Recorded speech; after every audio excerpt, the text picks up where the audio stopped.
Hello, everyone, and welcome to Real Talk Food Safety with Tia and Jill. Hello, everyone. We're excited to be here this week. We are, right? Look, we are kicking off June. Yes. Oh my God, I can't believe it's already June.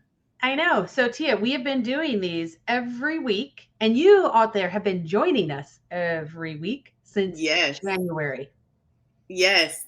Which is crazy because, if you guys don't know, this idea of real talk food safety was actually Jill's idea. And she's like, Tia, we're going to go live every week and we're going to fill the world of LinkedIn and YouTube with food safety tips and all these things that we talk about on sometimes a daily basis, right? Where it gives us an opportunity to share what we have going on, for you to share your perspective, what's going on. And when Jill said we're going to do it every week, I was thinking every other week, once a month.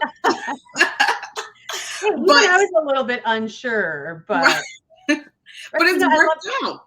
yeah, and I love this commitment because what we like to do, right, and what we like to have here is like just candid conversation. And yes, we do have a couple bullet points because we could go off on a tangent really Yeah. easily.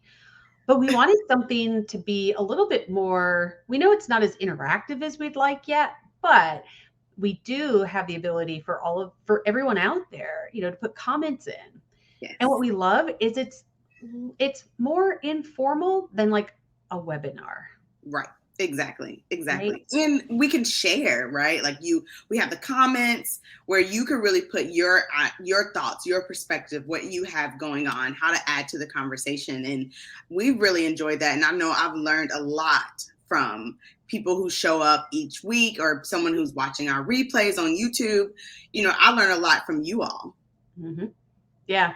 And so look, let's see, this is episode 22, which we'll put up in a moment, but 22 weeks. So, and the cool thing is right now that it's June, we're also in the month where everyone's talking about World Food Safety Day next week.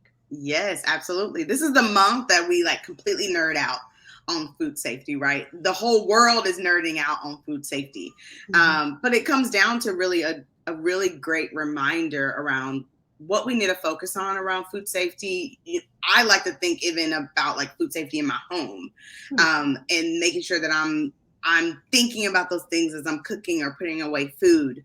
But then even how to reset food safety in our organizations, that for us, organizations that we're helping, but for you, it might be organizations that you work for. How do you reset? How do you go back and think about, last year we were really going to do this really great food safety initiative. How do I get that back on the plate? To me, World Food Safety Day kind of resets my mind.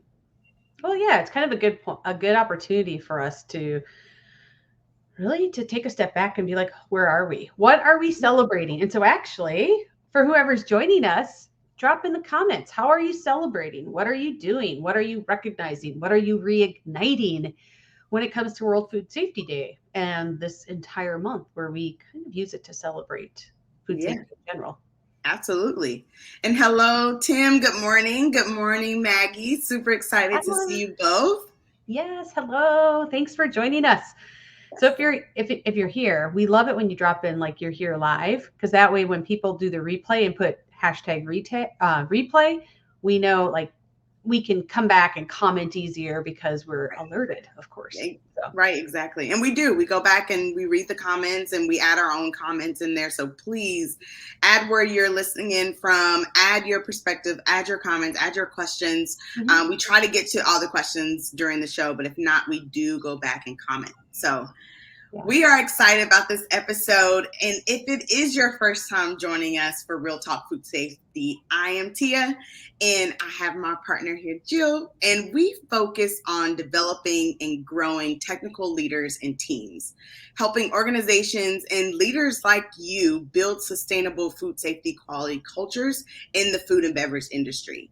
So we go live like this every week on LinkedIn to talk to you about these relevant topics. And I say with you because you really are a part of the conversation. Like we said, add to the comments, because that's really what makes the show successful. And that's really the feedback that we get from the show, is that, hey, I'm really able to share, I'm really able to learn, I'm really able to be a part of the conversation. Mhm. Yeah, and that's what we love, and especially since today, you all know I always like to talk about emotions and feelings, but that really True. brings up an interesting perspective, right? Does emotion have a place in food safety? Yeah. And when we talked about this topic, it was one that we kind of went back and forth on because, for me at least, being in the industry already for 20 some years, I had always been taught like business is business. Like there Mm-hmm. isn't a place for emotion. You don't bring personal stuff to work, right? We've got work friends where we share stories and all of that. But even that sometimes had, some boundaries because, well, do you want to share everything with people that you work with? Right. Yeah. People You know, struggle with that too, like just in normal, like even outside of food safety, right? In normal business day to day, people wonder, well, how much of my whole self do I even bring to work? And I would say that that's a conversation that's been happening, over the last couple of years, with companies saying, bring your whole self to work. We want you, we want your full self. We want these emotions, right? But traditionally, that has not been the case. So people still struggle with, how much emotion do I show? When do I show my excitement, my anger, my passion? When do I show these things at work? And when is it appropriate? I remember when, it was a little bit after I had stepped into leading across multiple facilities. And I had someone who was in a much higher role than I was come to me and say, by the way, it gets lonely and lonelier as you move up. Mm, yeah. And I remember thinking, well, but why? You would think, right, as leaders, we need all the support we can have. And we need to give all the right support that we can. Yeah. So to me, that just further reinforced that there's somewhat this expectation in business that we kind of have this mask. Like, Yeah. I have my business mask on. I am now ready to lead and be at work. Right. And so Yeah. I love this shift that in the past couple, I'm going to say decades and probably even more, and with COVID and the past couple of years, right, there is a bigger focus on empathy and emotional Mhm. intelligence. And that's really one of the buzzwords that has been coming. Yeah. And I like it because it's right. It's not intelligence anymore that's determining the success of leaders. It is emotional intelligence. Right, exactly. And it's true. We've seen through, we're going to talk a little bit about data anyway when it comes to emotion, but we've seen the studies and the data around emotional intelligence and how that translates to being a strong leader. And at Catalyst, that's one of our foundations, having strong leadership, and making sure that your leaders are able to lead in that way. Emotional intelligence plays right into that. And you have to have emotional intelligence in order to build relationships and to be a strong leader. Well, yeah, because as the leader, our role is taking care of others. Mm-hmm. And we have to be able to tap into this emotional side because for us to understand others, it really comes from that same place. Right. So, Exactly. That's yeah. true. So before we dive in, it looks like we have a few more people that are commenting and joining us. So it's Yes. great to see you. I think Harami, I'm not sure if I'm pronouncing your name correctly, so I'd love to know. But good morning, good evening. It's nice to Yes. have you with us. And Danny from the UK, great to Yes. have you with us as Welcome. Good to well. see you, Danny. Yeah. So, when it comes to emotion, so really what we're going to talk about today is how does this relate to food safety? Mm-hmm. Yeah. And see, I don't know about you, but in food safety, initially when I started, it was kind of the use data and science to drive decisions. Yeah. Yeah. Right? Like How I show had, me the data, like show me, not a bunch of words, just show me the chart, show me the data, show me the numbers, right? Mhm. Yep. Right. So you could show like a percent conformance or a percent fail or, Right. something like that. Right.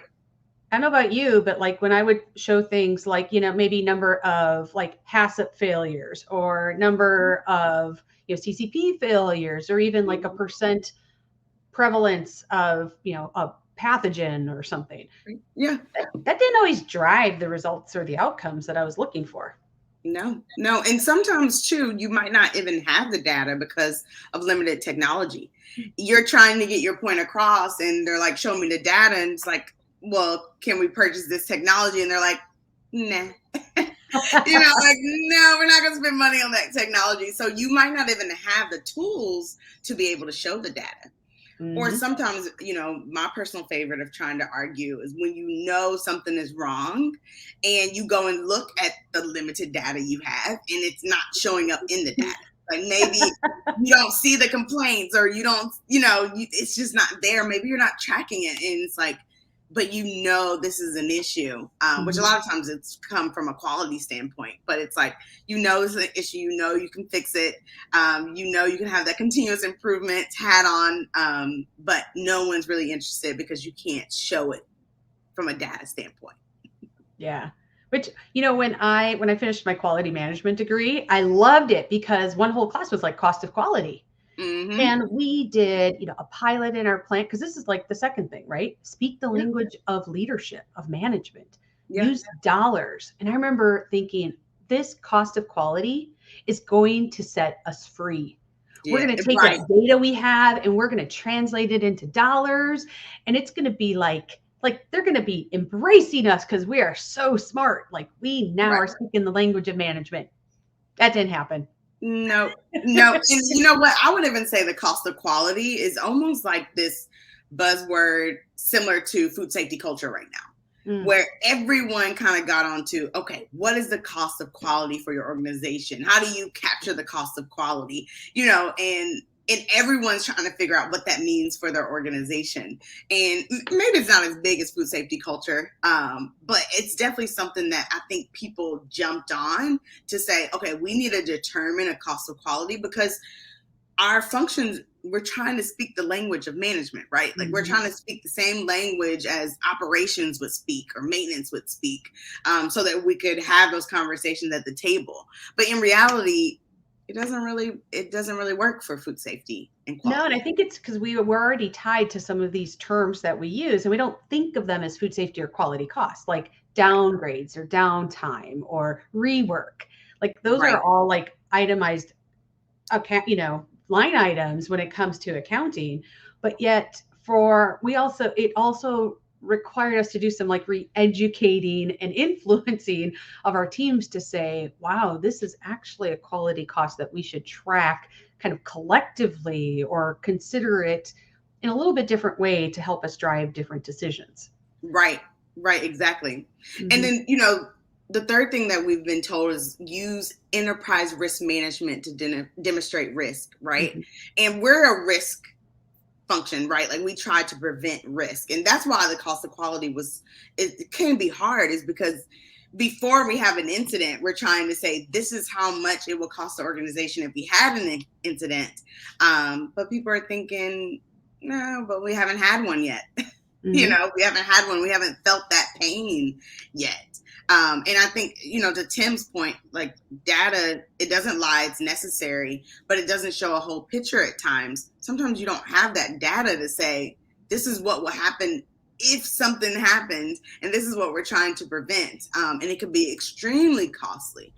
If the organization hasn't gone through that, and you can pull examples from the industry, right? Like we do that work as well, right? But if that organization hasn't felt that pain, then that data is just sort of like out here in la la land, right? Yeah. Well, it is. Really connect.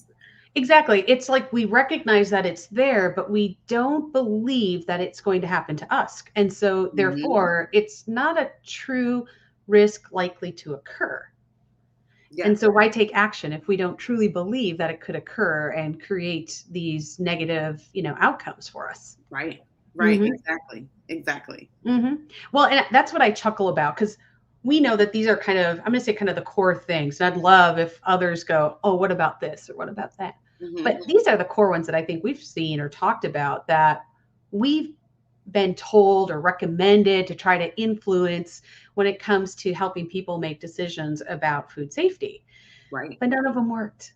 Yeah. And Tia, right? I did sales for a couple years Mhm. and loved it. And in sales, we did a lot of training about how do people make decisions. Yeah. Probably no surprise, it's based on emotion.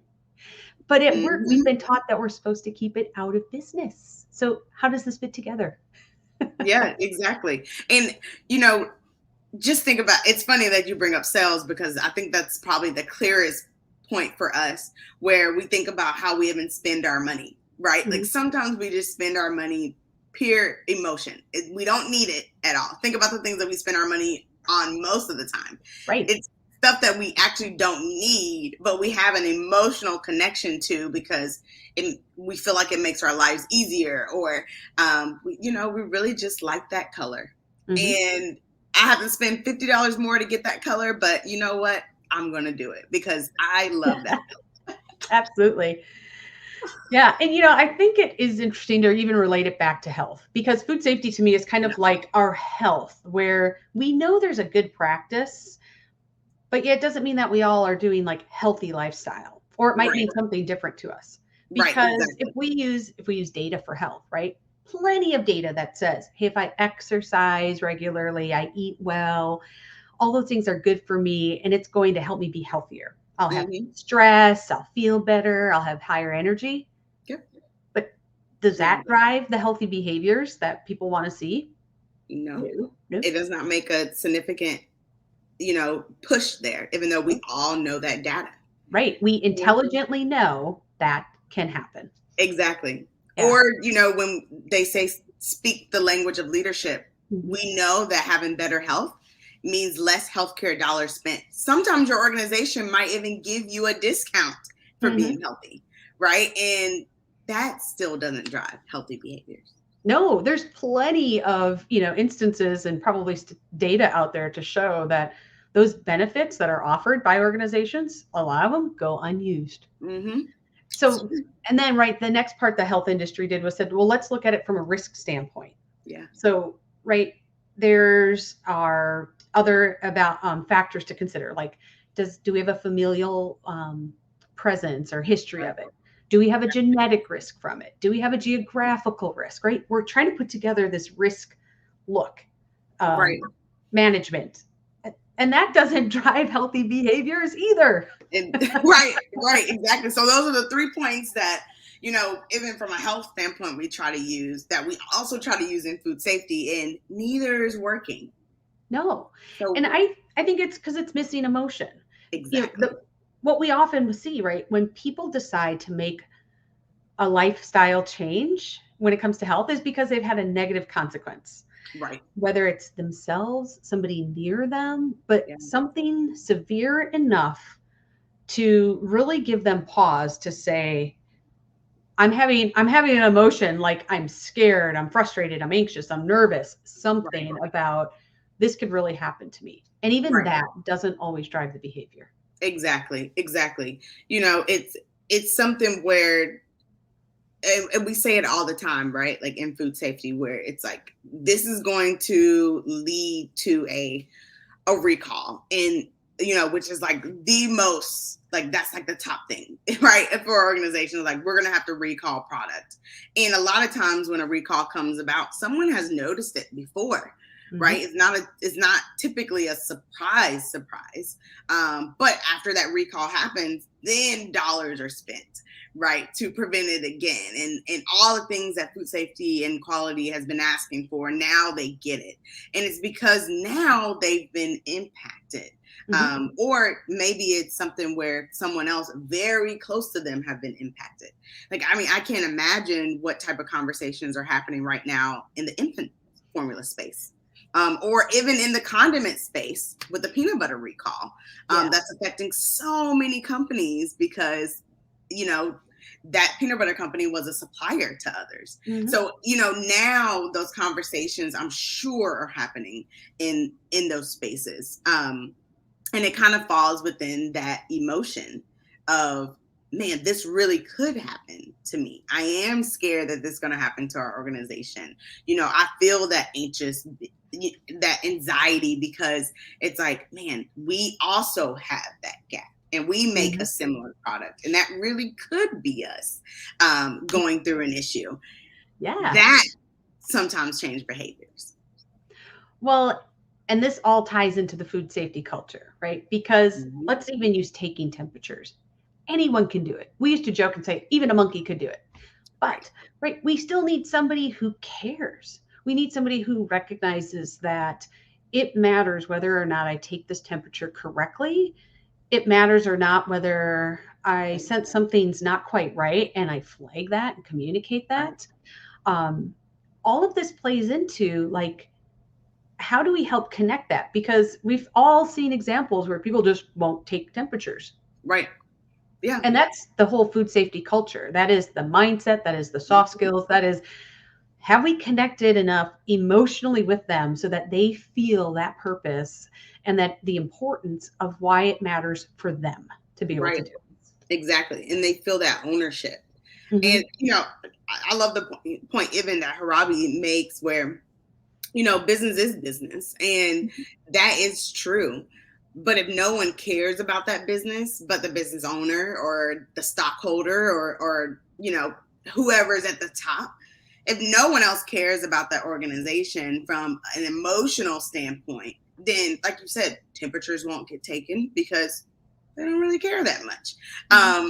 It's funny because, like, even when I think about emotion and I think about how I've used emotion in my job because of who I am, right? Or even talking with people on the facility floor, when I really talked about the emotion behind someone eating our product, whether it's like, hey, take a look at this, I got a complaint around it, this is what the complaint said, and someone's like, oh, I didn't realize that someone was responding negatively to the product.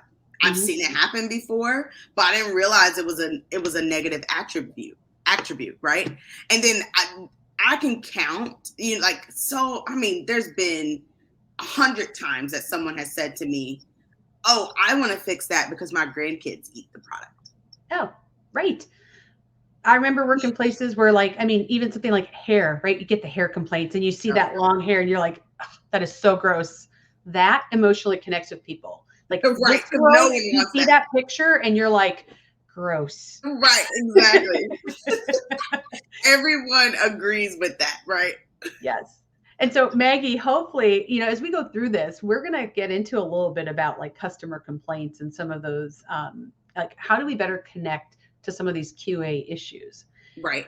And Right. really, our talk today, what we hope is that this gives you an opportunity to, either give yourself permission or to explore what it would like to bring emotion to work.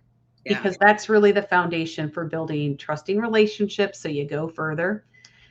And as technical leaders, this is really part of that technical leadership mindset of how do we connect emotion, and how do we move from being stereotyped as data driven to no, we actually have a really strong people side, and how do we meld those together, and how do we help them each have a place when it's needed and appropriate. Absolutely. Because, like you So said, emotion is one of the aspects of leadership mindset. And it's one of the most important ones. I would say it's the foundation, because that's how you really connect with others. And that's when, I mean, we've had conversations around influence, right? Emotion is a huge piece of one of the most influential methods, which is around inspiration. yes. And that's drawing out emotion so that you can inspire people to commit to what Mhm. you need them to commit to. And in our case, we need them to commit to the food safety culture where we are building, right? Yeah. Absolutely. And we even kind of narrowed it down to, we think there's three places that emotion and food safety can help you be a more effective leader. And Yes. the first one, Tim, you're leading with it. It's connecting with our purpose, right? Mm-hmm. We have this passion, but if we don't tap into it, it won't drive us where we need to go. Right. Yes. And we all have a different purpose. but it requires us to also have self-awareness. Mhm. We need to know ourselves. We need to really understand, like, why are we in food safety? Because we always joke, but we're not too many people are in this because of the money. Right, It's because exactly. we have this deep love of something, whether it's the science, the problem solving, the troubleshooting, the Yeah. people. There's something that's helping us connect with this to Right. get this outcome of food safety. Right, exactly. And when I think about my purpose in food safety, I really am there to protect our consumers, to protect the business, and to Mhm. really put a really great product out on the shelves. And for me, this is really the way that I've talked about it with many people. Like, I love being in food safety because I can be a cheerleader for my brands. I can tell people, hey, go and buy that product because I know it's going to be safe to eat and I know you're going to love it. And I know it doesn't matter if you buy it today, if you buy it next week, if you buy it in 2 months, the quality is going to be there. Mhm. And I know that I'm personally responsible for that. And so that gives me purpose, that gives me excitement. And that's really is emotion, right? Like, that's not based on, well, it is kind of based on data when you think about, like, yeah, we can be consistent, right?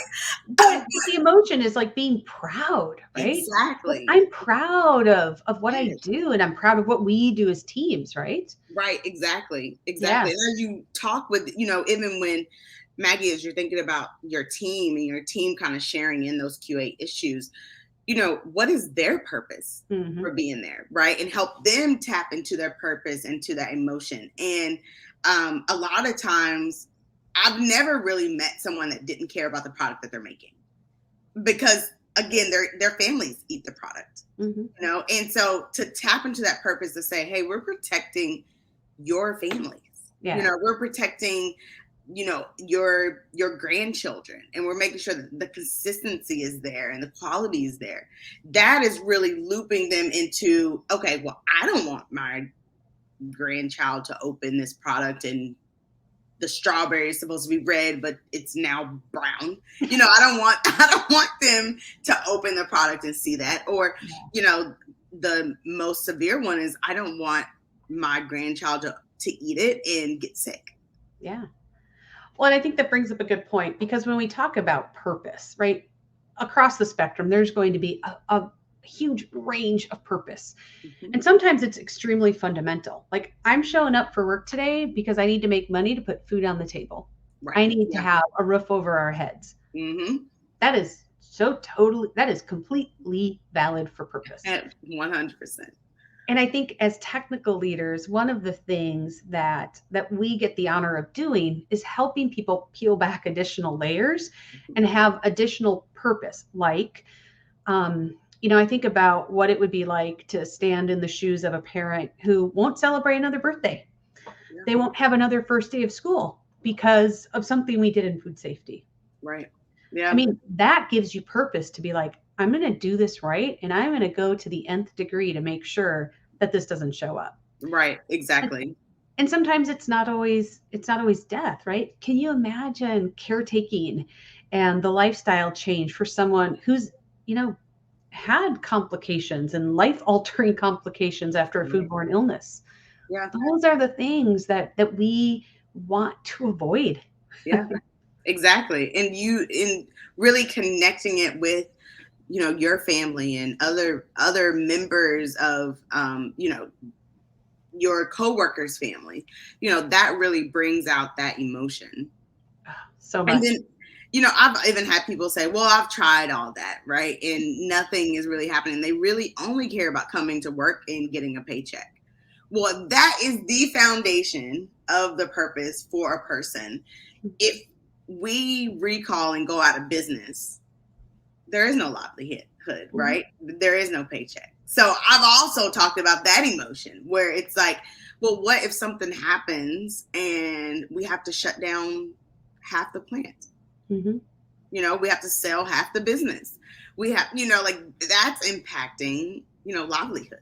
Yeah, and helping people know that everything they do, whether it's sweeping the hallways, taking temperatures, or receiving product in, or helping build programs, like all of that makes a difference. Every single part of Absolutely. it. Mhm. Absolutely. Absolutely. And I love it that we start with purpose because and we've covered it, we said it, but it's like we are like the ultimate gatekeepers for our consumers and for our organizations. And our goal is to make sure that there are no foodborne illnesses out there when people eat our food. And so that is like the highest emotion, right? And we have a strong purpose. We have a strong responsibility. And for people that are out there, and I know the audience that's listening to us, like sometimes we struggle getting our viewpoints across and to get the funds that we need. But I would say continue to stay connected with your purpose, because it's so important. What we do is so important. It is the most important thing. I'm biased, but it is the most important thing, the most important role in an organization, because we really are protecting lives. Yeah. Yeah. And I think that's why it made one of the three places that we use emotion, and emotion is valuable when it comes to food safety. Absolutely. The second one is that decision-making step, and specifically linking data to people. Yes. It's funny, like when you think about it, like think about the presentations that you've heard around data, and you're like, I have no idea how this even relates to me. I have no idea what am I supposed to do with this information, right? Just data in itself is not enough. It's not enough to really make a change. We talked about it with health, right? Like we know you can look up statistics. You understand why, you shouldn't eat that cake every day. You should exercise for 30 minutes a day. But we all don't do it. We don't do it. We don't prioritize it. So we can't just have the data. We have to actually link it to people and emotions. That's how we get the change. Yeah. And, even a personal story, because working in poultry for years, there's always a big lens on salmonella percentage. And for a long time, the bar was regulatory compliance. What are the USDA performance standards out of the chiller or in parts? So we would talk percentages all day long, right? Are we meeting regulatory compliance? Are we out of compliance? Did our percentage go up? Did our percentage go down? Right. That became noise to people. Because who cared if, didn't matter if we were at 20% or 2%. Right. Not necessarily, because in that conversation, what never came up were consumers, right, and what's really at stake. And so even though people would cheer and be like, yay, it went down, or boo, it went up, it still was it was hard to comprehend and put to context. What did that actually mean for our end consumers? Right, exactly. And so that's where, even for us, we started trying to think outside the box of, okay, if we keep talking about percent salmonella or CAMPI, like that is not driving the decisions that we need for our leaders to make when it comes to supporting our food safety systems. So we started getting really creative and talking with others, and we figured out that when we took that and translated percent salmonella, and we did a whole bunch of, parts to that, like what is the likelihood? How many of those would actually be ones that are considered human pathogens? Which ones cause illness? What's the percent of people that undercook or cross-contaminate? Like we went through all these different things to get to a number and said, now here's what we believe. If we're at this percent salmonella positive, it means this number of servings per day going out of our plant or per week. That some consumers picking up that package, and I don't remember the numbers, but let's say it's 1 out of 20, 1 out of 100, 1 out of 100. Maybe it's even 1 out of 1,000. Right. That's a lot of chicken going out the door. So when we start talking about, well, gosh, maybe it's 1 in a million. Well, if we're making 1 million servings a day, that's like one person a day. Right. Now these numbers get real. It gets real because, once again, we're buying, we're using, we're eating these products. Our family is, our friends are. Right. And so that creates an emotion because we've linked data to people. Exactly. And that's why consumer complaints are so important, really. And if you're not tracking consumer complaints, you need to be, because this is one of the the easiest way to connect data to people and to show your organization, this is the feedback that we're getting. These are the amount of alleged illness complaints that we get. This is, you know, the amount of quality issues Yeah. that we see. You know, like that's so important. And this, so many people are buying our product and interacting with our product. And if we see that, like you said, even if it's 1 per million, if we're making 1 million, you know, pieces every day, then it's like, that's a lot. Mm-hmm. That's a lot, and that's impactful.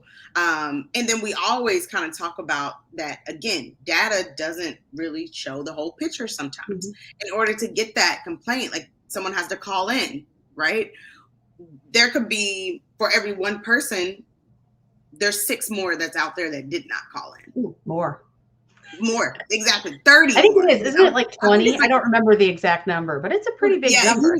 If you know it, put it in the comments. I think I've always said, like, for every 1 complaint, there's 30. I think, yeah, that's why that seems more in the ballpark of what I remember from data as well. But either way, 1 represents many. Right.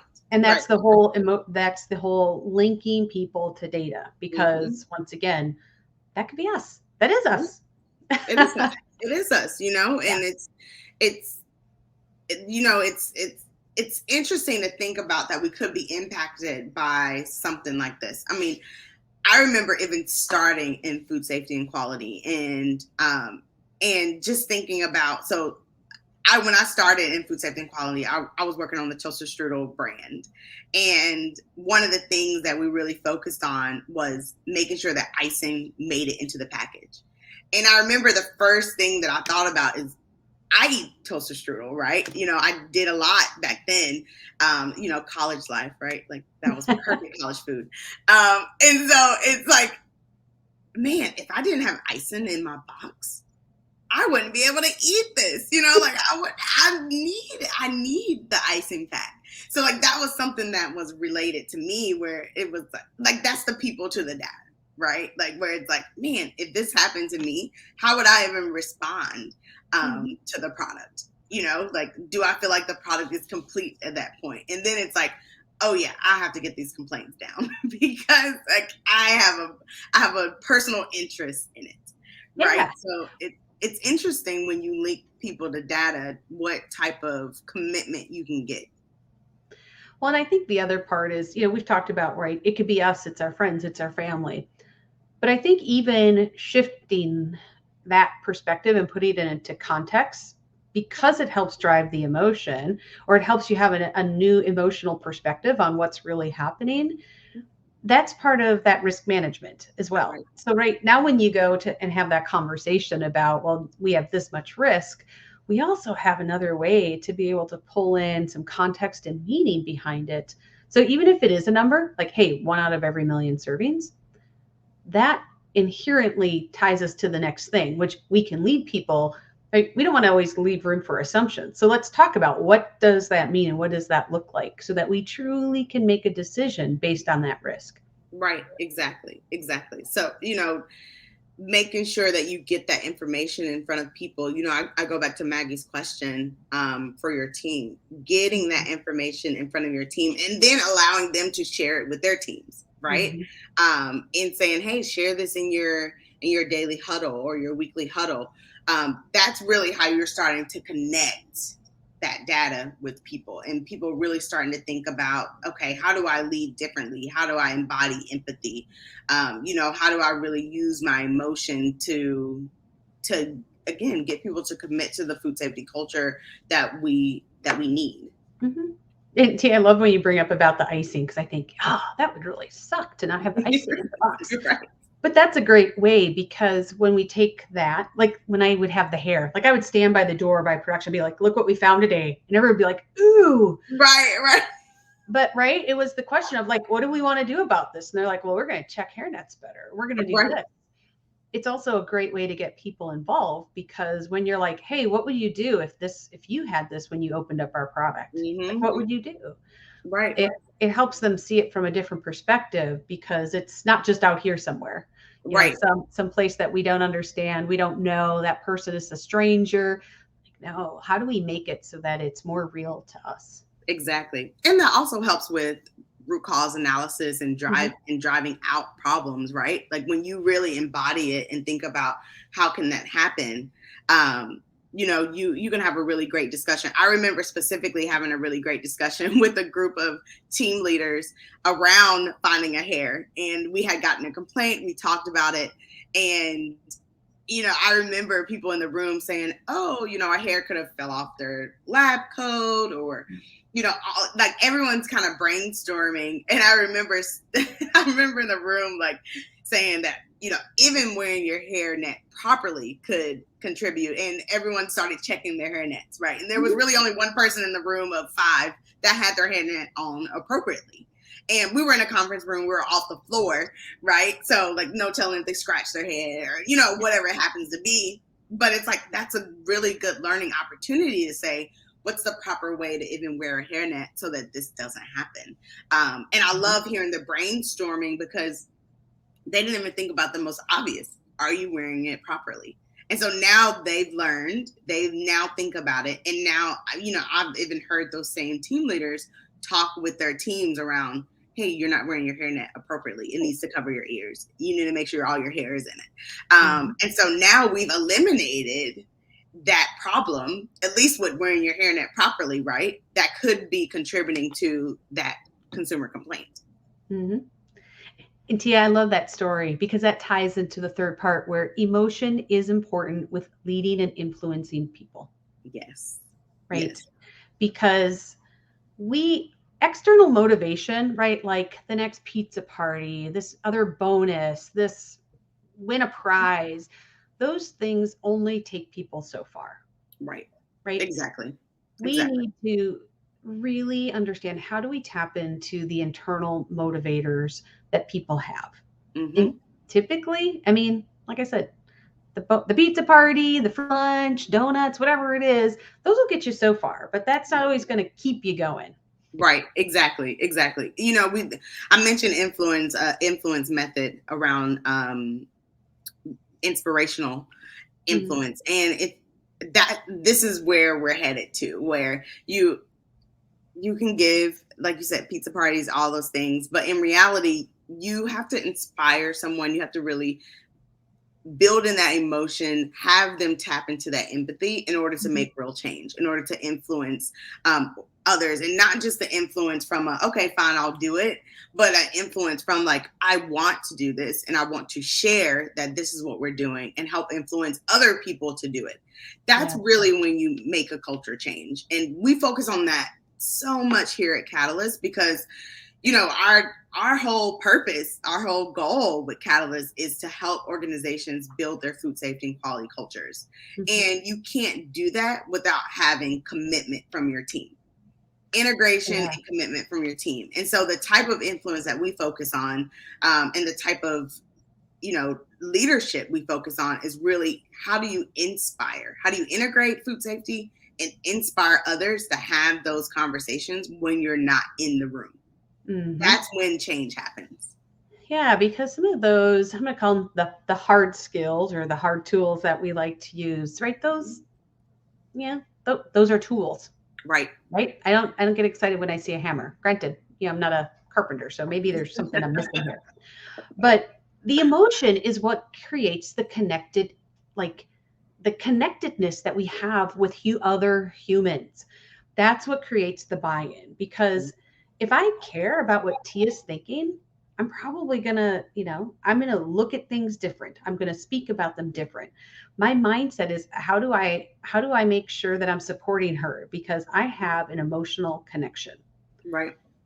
When I first started leading, I kind of had this line between that Mm. because I still was under the old school of, well, business is business and leaders lead like this, right? Yeah. There was a mask. To be a Mhm. leader meant that we didn't show a lot of emotion. We talked about data, we did expectations and accountability. Right. Yeah. I had a wall, like like I had a wall with my team. We were cordial and nice and all of that good stuff. Yeah. But you know what? We could just sense that there was a gap. Yeah. And I just knew that like I was holding back Mhm. and that made them hold back.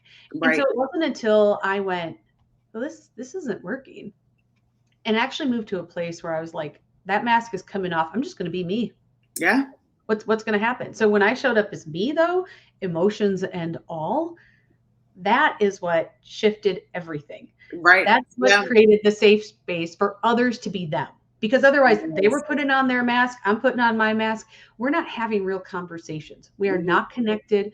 We're doing things because of the external motivators versus after that. I mean, it wasn't a light switch overnight, but we built up the emotional connection that Yeah. really was the internal motivator. We didn't want to let each other down. We wanted to do our best. We wanted to do things together.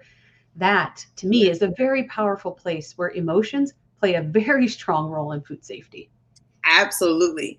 You know, I feel like that is the basis of servant leadership, which is the leadership style I practice, and I practice as I lead teams. Right, it's been something that's been quite natural for me just around connections. But when you talk about what's best for this team member, it's with servant leadership, it's like how do you remove barriers for your team? So that's what's best for them. And so you have those conversations often on what barrier is preventing you from getting to the finish line. How can I help remove those things? What's frustrating you about it? Right? Like what's stopping you? How do I get that passion into you? How do we move forward where it's like, so you have to understand those emotional sides of people. Otherwise you're not going to be able to remove that barrier for them. Because sometimes the barrier is just, I know it's the right thing to do, but I'm really frustrated because every time I try to do it, I don't leave work on time and I miss my daughter's, practice, or, sometimes it's that emotional, right? Like where you're thinking about life outside of work, because we have lives outside of work, surprise, surprise, right? And sometimes it's just that frustration, or sometimes it's like, well, I really didn't like the way someone worded something. Like that is real. That's when it comes down to it, that's emotion. And so you have to be able to have those conversations and really lead with that in order to make major changes within your own team.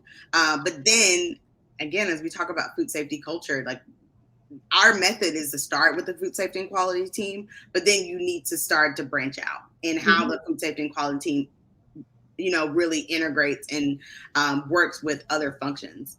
You have to still have that mindset of, removing barriers and what emotions are there, and really, how do I make this better for you? What do you need? What is your why in the organization? So it's so important. We were really one team. Mm-hmm. And I think, so when I think about like as a technical leader, right? Leadership is about self-awareness. Self-awareness has to be about, you can't get self-awareness if you're not willing to like peel the onion and see the layers beneath, name the emotions and understand where they're coming from and what to do with them. Yeah. And so even when we talk about food safety, those emotions play a role in purpose, in linking data to people, in leading people and teams. Yeah. I can talk about and this is like the foundation of why we started Catalyst. So it all comes together with that. And I honestly, I could talk about this for days, maybe we need a Catalyst conference out there. Because it really energizes me to be a better leader, but, also share these tips and share this way of leading, because I really do feel like this is how we put in a sustainable food safety culture, and not just a food safety culture. This is really any culture. And we've talked about this a little bit here, is that, food safety is a technical part of the culture that we're trying to put in. But culture, people culture have been around, safety culture has been around. And it's really, in all of those aspects, is around how do you tie in this emotion to people so that they can make a true difference, a sustainable difference in the organization. So I can talk about this for hours, but we don't have that long. Well, we know we can, but we also know, because when we are technical experts and we are in technical roles, that often we are told, right? Lead with data, lead with Right. science. And I think that's what's really unique about being in this profession and even the work that we do for Catalyst to support that. Mhm. Because shifting that mindset is different Yeah.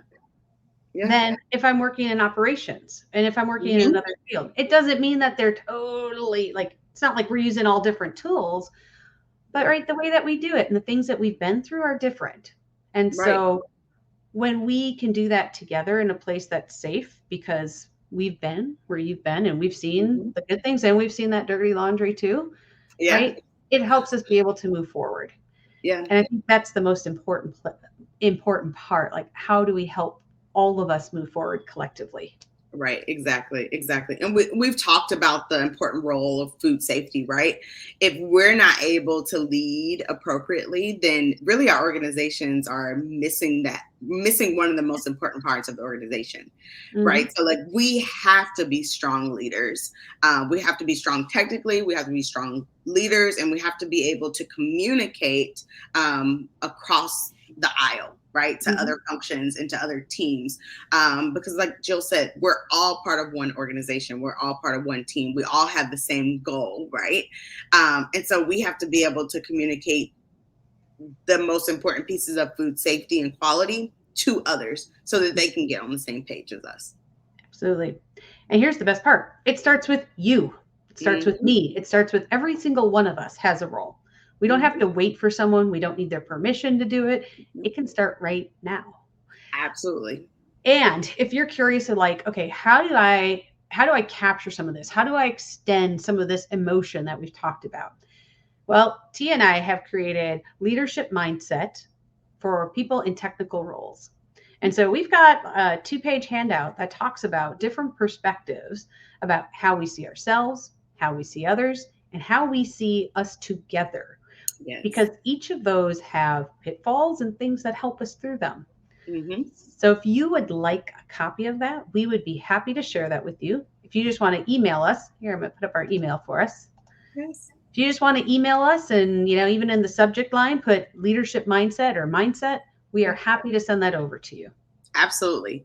And it's just really I mean, like the title says, get your mind in the right place to Mhm. start thinking about how do you lead others differently. Yes. And if you feel like you've been out there and you're trying to lead, but something is just not sticking right, like Mhm. Jill, I loved your personal example of like where you were working with your team, but you're like something's just not right. Something's just not sitting right with the team. We're not really able to move forward Mhm. in the way that we want to. Then there's probably something like what you kind of figured out around the emotion piece, right? Like there's something that's missing, and a lot of the times it is that emotional piece. It's Mhm. how do I bring that emotion into the business? How do I think about what others need and bring that empathy in? So it's needed. It's needed. It's something to think about. You're listening to this live, something to think about, and to incorporate into your work day to day. And Yeah. like Joe said, email us if you need any help, if you're struggling with anything, because we do check our emails. Yeah. And if you are there, I just want to say that's a gift. Yay. Hmm. Because not all leaders recognize that developing differently and developing this kind of part of the muscle and the mindset, Yeah. many don't recognize that's important. We're still doing it kind of, I'm going to say the old Ford model way, right? Like, here's what you do, here's what I do, here's how I hold you accountable. Right. That is still very prevalent. And there may be variations of it, but we see that every day and that Hmm. that culture. And yes, it is shifting. But when you get that gift that you're like, I want to do something different. I want to approach this different. I want to learn about this different. Yes. Like that is power. So Hmm. And you have supporters. You have supporters in us, right? Like we're here to help you. mhm. But then also this community that's listening, that's participating. We're all here to support. So Yeah, absolutely. So yes, we are so, yeah, right. We could talk about this all day. So we are yeah, I so really happy that you were able to join us and talk about why emotion is important in food safety. do. Hmm. So if you have any questions, email us. Yes. But we also don't want to leave without letting you know that next week we have our good friend Brian Armentrout on to talk about his book, The New Manager Mindset. We Yes. just talked about today. It's all about leadership mindset. You won't Absolutely. want to miss it. Yes, I'm excited about having Brian on the show. So Absolutely. we're excited about that. We look forward to next week. Yes.